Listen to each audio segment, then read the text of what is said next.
자, 모세라는 이 사람의 일생 자체가 한편의 드라마와 같습니다. 물에서 건짐을 받은 자라는 뜻이, 이름의 뜻이 이 모세입니다. 바로 공주가 이름을 지어줬죠.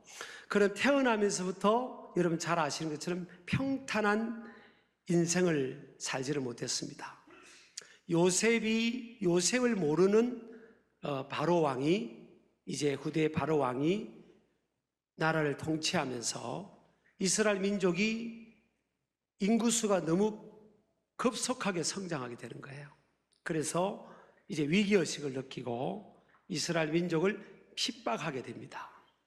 그래서 태어나는 남자아이들은 다 죽이도록 그렇게 명령을 하게 되죠. 근데 모세가 태어났을 때는 이미 죽을 수밖에 없는, 나라의 애굽왕의 명령으로 인해서 죽을 수밖에 없는 그런 상황이 됐죠. 그때 모세의 부모였던 아므람과 요게베스라는 부모가 몇 달 동안 몰래 숨겨서 이제 모세를 양육을 합니다. 그것도 하루 이틀이죠. 주변에 감시하는 사람들이 많으니까 도저히 모세를 더 이상 숨겨서 키울 수가 없는 거예요. 그래서 갈대 상자를 만듭니다. 갈대로 엮은 상자를 크게 만들고, 요람과 같은 이 상자를 만들고요, 안팎으로 역청을 바릅니다. 아마 그 나일강 쪽에 역청, 석유의 재료죠. 우리 아스팔트, 그 골타르와 같은 그런 거죠. 역청을 안팎으로 칠해서 갈대 상자를 만들고 그 안에 아기 모세를 눕힙니다.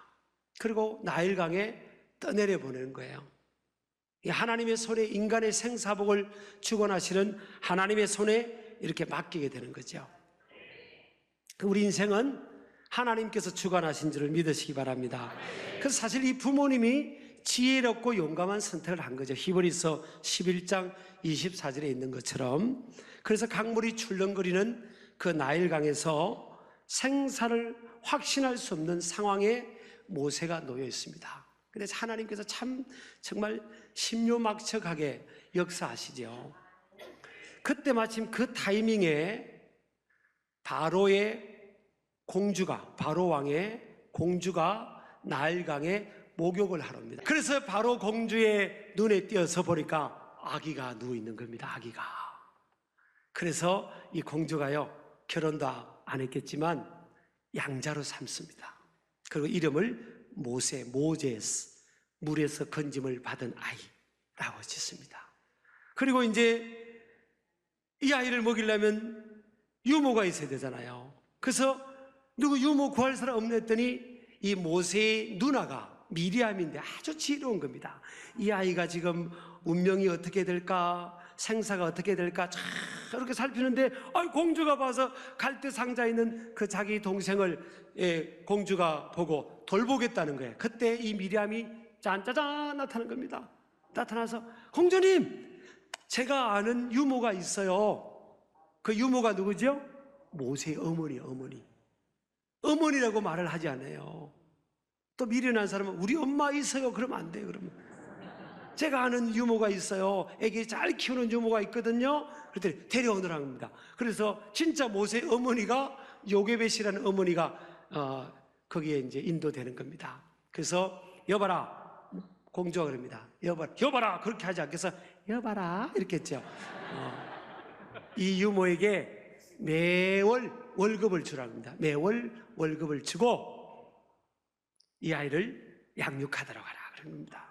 그래서 여러분, 모세의 어머니는요, 매월 월급을 받으면서 아이를 키운 겁니다. 이런 일들이 어디 있어요, 여러분? 사실 여러분, 우리 아이 키우는 건요, 제가 볼 때는 제일 힘든 일이에요. 저는 우리 손자, 손녀가 집에 왔다 가면요, 사실 소변 색깔이 달라져요. 네, 그럽니다. 목회보다 더 힘들다, 이거 도대체. 아유, 자식 키우는 거 목회보다 더 힘들다. 근데 월급을 안 받고 우리 어머니들 애기 키우잖아요. 또 이제 할머니가 되면 해방인 줄 알았더니 손자, 손녀 데려와서 또 키워야 되고, 이 보통 일이 아니에요. 그래서 제가 여러분에게 위로를 하고요, 소망을 줍니다. 하나님께서 월급을 주실 텐데 천국 가면 몽땅 주실 줄 믿습니다. 그때까지 기다리시기 바랍니다. 아마 적금 이자까지 불어가지고 주실 거예요. 자, 그래서 이게 모세가 자기가 계획하지 않은 그런 왕실에서 크게 되는 겁니다. 인생에 태어나면서도 위기가 있지만 그 위기 뒤에 하나님의 또 축복이 있는 거예요. 왕실에서 40년 동안 최고의 양질 교육, 최고의 양질의 의식주 환경, 문화적 혜택을 누리면서 그렇게 왕궁에서 자라게 되는 겁니다. 저는 이것도 우연이 아니라고 생각해요. 하나님께서 모세를 향한 계획이 있는 거죠. 이스라엘 민족을 구원하려면 나중에 뭐예요? 이집트어도 해야 바로 왕 앞에 가서 당당하게 이집트어로 애굽어로 언어로 상대할 거 아닙니까? 다 하나님의 미래의 계획이 있어서 그렇게 준비를 이렇게 하시는 겁니다. 자, 그래서 이제 40점 돼 가지고요, 모세가 이제 정체성이 생겼는데, 무슨 정체성이 생기는가 하면 히브리인이라는 정체성이 생겼어요. 이게 신비하지 않습니까? 40년 동안 애굽의 왕궁에서 왕이 먹는 음식을 먹으면서 자란 왕자의 신분인데 40이 되어서 이 속에는요, 자기가 히브리인이라는 그런 가치관이 있는 거예요. 자기 정체성, 아이덴티티가 있는 겁니다. 언어뿐만이 아니에요. 이게 어떻게 이게 가능하죠?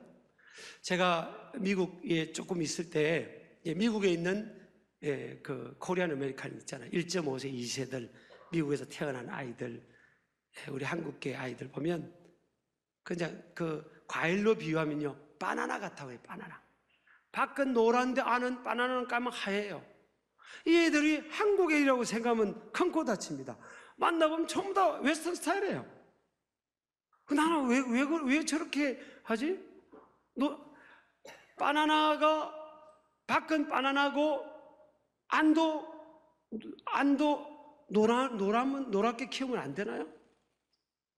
유대인들은 밖도 유대인이고 안도 유대인을 키우는 거예요. 이게 어떻게 가능하냐? 어머니의 신앙입니다. 어머니의 교육이에요. 유모인 요게벳이 모세를 어릴 때부터 키우면서 그냥 젖만 줬겠습니까? 너는 히브리인이다. 너는 유대인이야. 너는 히브리인이야. 그래서 공주가 나타나면 너는 애굽 사람이다. 가고 나면 또 너는 히브리인이다. 히브리인이다. 그렇게 키운 겁니다. 그 안도 히브리인, 그것도 히브리인인 거예요. 어머니의 신앙교육, 어머니의 교육이 큽니다. 부모의 교육이 커요, 사실은. 그래서 40세쯤 돼서 이 모세의 마음속에 막 피가 끓어오르는 겁니다. 내가 우리나라 민족을 구원해야 되겠다. 여러분 40점 되면 그런 생각이 듭니다. 이쯤 돼서 이제 내가 참 한번 일해봐야지, 이런 생각이 드는 거예요. 그게 젊은이죠. 그래가지고 이제 애굽 사람에게 핍박을 당하는 히브리인을 막아줍니다. 그리고 애굽 사람에게 그렇게 하지 말라고 했더니 애굽 사람이 왕자인 모세한테 막 대드는 겁니다. 그래가지고 모세가요, 그냥 한 방 잘못 치는데 죽어버린 겁니다. 왜냐하면 모세가 왕실 교육하면서 이게 문과만 공부한 게 아니에요. 문물을 왕자들은 다 겸비해야 되니까 무술도 배웠을 거 아니에요. 탁탁탁 하는 겁니다. 저도 문물을 다 겸비해서요. 탁탁 조심하세요. 그래가지고 사람이 죽었네요. 그래서 이제 몰래 그 범죄를 숨긴 겁니다. 근데 그 다음날 이스라엘 사람끼리 또 싸우는 겁니다. 이스라엘 사람끼리. 그래서 당신들 왜 지금 싸웁니까? 지금 같은 편끼리. 그랬더니 이스라엘 사람들이 당신이 바로 모세군요. 우리가 당신을 따르겠습니다. 이렇게 말하지 않고 당신이 뭔데 그러냐고. 에? 당신 어저께 애굽 사람 죽였더니 우리까지 죽이려고 그러냐고. 그렇게 나오는 겁니다. 여기서 두 가지 모세가 깜짝 놀랍니다. 하나는 이스라엘 사람들이 자기를 안 따른다는 사실이에요. 또 하나는 뭐예요? 이게 죄가 다 드러나 버린 겁니다. 여러분, 죄는요 다 드러납니다. 죄는 안 들킬 거라고 생각하니까 죄 짓는 거죠. 옆 사람 인사합시다. 꼼짝 마라. 꼼짝 마라. 죄는 다 드러나게 됐어요. 여러분, 드러날 거로 생각하고 그렇게 죄 지세요. 젊은이들 요즘 뭐 드럭스 마약 같은 거 하고 막 그러잖아요. 막 뭘 가리고 그거 다 드러납니다. 그거 다 드러나게 돼 있어요. 자, 그래가지고요, 이게 지금 바로 왕까지 보고가 들어가서 바로 왕이 이제 모세를 죽이라고 하는 겁니다. 자기 나라 백성들을 편에 안 들고 지금 종살이하는 이스라엘 사람들에 있으니까 저 모세 저거 죽이자, 이렇게 합니다. 그래서 모세가 도망갑니다. 여러분요, 여기서 한 가지 우리가 알고 있는 사실은요, 사람이 내가 세상적인 것들 다 이렇게 갖췄다고 따르는 게 아니에요. 사람이 따르는 것은요, 저분이 리더십을, 권위를 주셔야 되는 거예요. 우리가 살아가면서 왜 상처를 받죠? 저를 포함해서 우리가 왜 상처받냐고요. 야, 저 사람들이 어떻게 나를 몰라주고 왜 나를 안 따르냐고. 아니, 내가 누군데, 내가 이렇게 지금 능력 있고 이런 게 많은 걸 갖췄는데 왜 저 사람들이 나 안 따르냐고. 여러분, 그렇게 생각하면 안 됩니다. 다 때가 돼야 되고요, 저분이 권위를 줘야 돼요. 그래서 권위나 권세는, 리더십은 하나님께로부터 주어지는 겁니다. 그걸 아셔야 돼요. 누가 나를 안 따르면 아, 때가 아니구나, 내가 준비가 덜 됐구나, 그렇게 생각해야 되는 겁니다. 자, 그래서 이제 모세가요, 도망을 가서 미디안이라는 광야에서 숨어 지냅니다. 숨어 지내요. 근데 이 모세는요, 사실은 아브라함의 7대 손이잖아요. 7대 손. 7대 손이에요. 근데 왕자의 신분에서 지금 어디까지 낮아졌죠? 목동입니다. 목동. 자기 양도 안 해요. 그 당시 애굽에서 목동이라는 직업은, 지금은 그렇지 않지만 그 당시에 고대 근동의 이집트에서 목동이라는 직업은요, 가장 천시되는 직업이고 경시되는 직업이에요. 그래서 요셉이 지혜로워가지고 그 애굽의 왕이나 백성들에게 견제받지 않기 위해서 자기 아버지와 형제들이 갔을 때 직업이 뭐냐고 물으면 목동업에 종사한다고, 유목업에 종사한다고 하라고 있잖아요. 그러면 이제 견제하는데 아이고 저것들 별거 아니구나 하고 이제 그렇게 하면 고센 땅을 달라고 하면 저 떨어져서 그렇게 하라고 한 겁니다. 그만큼 목동업은 이집트에서는, 애굽에서는 별거 아니에요. 근데 하나님께서 왕자의 신분에 지금 목동까지 낮추신 겁니다. 여기서 우리 몇 가지 교훈을요 정리 빨리 하겠습니다. 첫 번째는 따라합시다. 하나님께서 사용하실 사람은 매우 낮추시는 연단의 시간이 주어질 수 있습니다. 예. 하나님이 사용하실 사람은 이게 낮추어지는 거예요. 어떤 포지션에 있다가, 높은 자리에 있다가 어떤 포지션에 있다가 이게 낮추어지는 거예요. 이게 낮아지는 그런 경험들이 있는 거예요. 사람들이 인정하지 않든지 어쨌든 낮아지는 경험. 그럼 우리가 낮아지는 건 너무 힘든 거예요. 그 사람들이 그걸 못 견뎌하는 겁니다. 그래서 절대 절망적인 선택을 해버린 경우도 있잖아요. 근데 하나님이 쓰실 사람은 뭐예요? 낮아지는 경우. 지금 모세가 몇 년 동안 낮아졌죠? 40년. 어떤 사람은요 4년도 못 기다립니다. 4개월도 못 기다려요. 40일도 못 기다리고요. 어떤 사람은 4일도 못 기다립니다. 어떤 사람은 4시간도 못 기다려요. 4시간도. 낮아지는 걸 견디지를 못하는 겁니다. 낮아져야, 여러분 뛸 때도 보세요. 이렇게 땅에다 딱 뛰는 거지. 이렇게 해가지고 뛰어지겠습니까, 여러분? 아니, 또 웃지도 않으세요, 그렇게. 낮아져야 1보 우퇴 2보 전진이잖아요. 딱 하나님 앞에 쓰임 받는 사람들 보세요. 완전히 밑바닥 생활들을 많이 합니다. 그리고 낮아지는 기간도요, 시간이 길 수 있어요. 그 광야 생활, 고독의 시간이, 두 번째 보면 뭐예요? 고독의 시간이 길 수 있는 거예요. 모세는 40년 동안 이 고립의 시간, 아이솔레이션 아닙니까? 고립의 시간이 길었던 거예요. 하나님이 크게 쓰실 사람들은 이 고립의 시간들이 길어요. 고독의 시간들, 남이 알아주지 못하는 시간들, 이걸 알아야, 이게 여러분, 그래서 보면 사도 바울이라든지 그런 세례 요한 같은 인물은요, 자기가 선택한 고독을 택하잖아요. 아라비아 광야로 가서 몇 년 있고, 또 저 광야에서 메뚜기와 석청을 먹으면서 그 고독의 시간을 갖는 겁니다. 고독의 시간 속에서 하나님 만날 수 있고, 정말 그 속에서 이 강한 사람으로 크는 거 아니에요. 그걸 못 견뎌하면 안 됩니다. 그걸 인생의 연단, 그거 못 견디면 어디다 하나님이 어떻게 쓰시겠습니까? 그 하나님 안에서는 이게 고독의 시간, 낮춰주는 시간, 어떤 때는 막 하나님이 낮추실 때가 있습니다. 그러면 그걸 막, 나는 낮아지기 싫어요, 그러지 말고 그걸 즐기는 겁니다. 그래, 하나님께서 나를 낮추시는구나. 하나님이 허락하신 고독인 낮추어지면 내가 받아들이자. 그 시간들을 받아들인 겁니다. 받아들인 거예요. 그리고 세 번째, 하나님은 뭐예요? 일상 속에서 사람을 주목하시고 함께 하시며 인도하시고 돌보시고 만나주시는 거예요. 지금 모세가 어디서 하나님 만납니까? 양치다가 만나는 거예요. 양치다가. 그래서 여러분, 일터와 선교라는 개념이 있잖아요. 비즈니스 앤 미션이 있잖아요. 내 삶의 현장, 컨텍스트, 정황 속에서 하나님 만나는 겁니다. 지금 내 삶을 떠나서 가는 내 삶의 현장 속에서, 가정생활 속에서, 교회생활 속에서, 사회생활 속에서, 여기서 하나님의 콜링이 있고 부르심이 있고 임재가 있고 만남이 있고 뭔가 사건이 일어나는 거예요.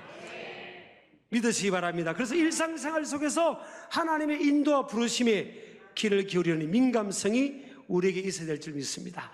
그리고 일과 신앙, 사명, 이게 조화를 이루어야 되는 겁니다. 마음에 안 든다고 여러분 그냥 누가 무슨 했다가 다 이렇게 이러면 사표 같은 거 이런 걸 그냥 쉽게 던지지 마세요. 이렇게 누가 무슨 말하고 이 사람이 따다다다 이러면 에이 그러지 마세요. 이렇게 하다가도 한 번 더 생각해보고 주님 이렇게 해보고 기도해보고 또 기도해보고 그 다음에 집어넣어요. 집안에. 모세는 40년을 기다렸는데 자기 양도 안 해요. 여러분, 독립한 것도 안 해요. 어떤 사람들 쉽게 준비도 안 됐으면서 내가 이건 내 남 밑에 못 있겠다. 남 밑에는 못 있겠다. 내가 독립한다. 그런 사람들에서 준비가 돼서 독립해야지. 경쟁력도 없으면서 하면 되겠습니까? 경쟁력을 갖춰야지. 그죠? 자, 우리 아멘 합시다. 아멘. 자, 우리가요, 이게 기다림의 시간. 내 삶 속에서 이게 40년, 여러분 이게 그냥 남의 이야기로 듣지 마세요. 나라면 40년을 견딜 수 있을까? 나라면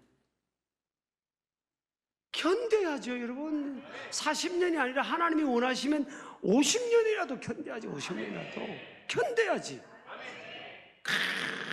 끝까지 견디는 겁니다. 끝까지. 그리고 가정생활도 할 수 있으면요 끝까지 견뎌야죠. 네?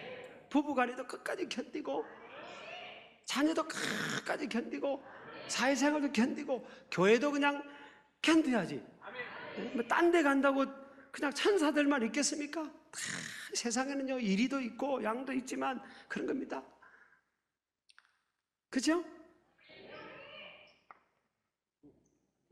넘어가겠습니다.